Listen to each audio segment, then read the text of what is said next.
Losing 30 pounds of fat was never about finding the perfect diet or grinding through endless workouts. It was about rethinking my entire approach to weight loss. After 2 years of trial and error, setbacks, and small victories, I discovered 6 lessons that made the process not only easier, but actually enjoyable and sustainable. If you're stuck in that cycle of starting over every Monday, feeling disappointed with yourself, or just overwhelmed by conflicting advice, these lessons are the shortcut I wish I had years ago. Let me walk you through them so you can skip the mistakes and start seeing real, lasting change. First, stop focusing on outcomes and start with your identity. For years, my goals were all about numbers. Lose 15 pounds, run a 5K, fit into these jeans. But every time I slipped up, even slightly, I'd feel like a failure and start over. The breakthrough came when I realized that goals are just the products of consistent actions, and those actions flow from your identity. It's like planting seeds in a garden. If you plant tomato seeds, you won't get mangoes. If your identity isn't aligned with being a healthy, active person, those weight loss goals are always going to feel forced and unsustainable. Instead, I started asking, what would a healthy person do? I focused on traits I admired in others, discipline, resilience, consistency, and built them into my daily life. When I thought about skipping a workout, I'd imagine what someone I looked up to would do. This shift made every decision easier and more natural. The more you act in line with your new identity, the more those results follow effortlessly. Second, let go of perfectionism and the all-or-nothing mindset. I used to think I had to be perfect. If I missed a workout or ate something bad, the whole day was ruined. I'd delete my progress trackers and promise myself I'd start fresh tomorrow. But that tomorrow kept getting pushed back. The truth is, progress is never linear. Missing one workout doesn't erase a week of consistency. Instead of obsessing over a perfect streak, I started tracking my habits with curiosity. Why did I miss that workout? Was I tired, stressed, or distracted? Treating each day as a series of opportunities, morning, afternoon, evening, helped me see that I could always get back on track. If I slipped up with lunch, I could still make a better choice at dinner or go to bed a bit earlier. Progress, not perfection, is what matters. And here's something that really helped me support those identity-based habits: adding Java Burn to my morning coffee. I know it sounds simple, maybe even too simple, but the research behind it is fascinating. It turns out, a slow metabolism could be what's holding a lot of us back, no matter how disciplined we are.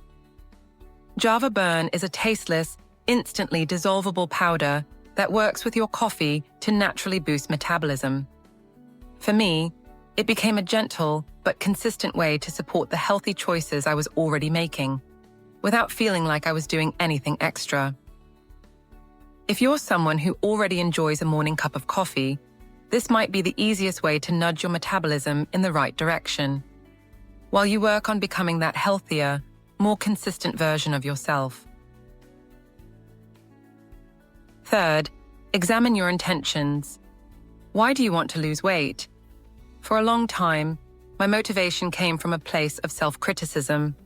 I hated my appearance and thought changing my body would make me happier or more accepted. But chasing change from a place of fear or shame only leads to burnout and disappointment. You can't hate yourself into a version of yourself you love. Lasting transformation comes from self-compassion and gratitude for what your body can do. When you start treating yourself as someone worthy of respect and care, healthy choices stop feeling like punishment and start feeling like acts of self-love. Think of how you'd treat a beloved pet or a close friend, and apply that same kindness to yourself. Fourth, reframe your focus from losing to gaining. Instead of obsessing over what I needed to lose, weight, inches, bad habits, I started asking, what can I gain? Could I gain strength, energy, confidence, or joy? This subtle shift made the process so much more positive. Rather than constantly feeling deprived, I celebrated every small achievement, lifting heavier weights, running further, feeling less winded, or simply being able to enjoy time with friends without worrying about food. Creating a sense of abundance, focusing on what you're adding to your life, makes healthy habits more appealing and sustainable. Your brain is wired to seek pleasure and avoid pain, so make the journey as enjoyable as possible. Fifth, stop labeling foods as good or bad. One of my biggest breakthroughs was realizing that putting foods on a forbidden list only made me crave them more. If I told myself, no more chocolate ever, it became all I could think about, and I'd eventually binge. This is known as the forbidden fruit effect. When something is off limits, it becomes more desirable. Instead, I practiced moderation. If I wanted chocolate, I'd find a healthier way to enjoy it, like making protein brownies or having a small piece with fruit. I paid attention to how different foods made me feel, rather than obsessing over rules. If eating ramen left me feeling sluggish, that became my motivation to choose it less often. Not because it was bad, but because I respected how I wanted to feel.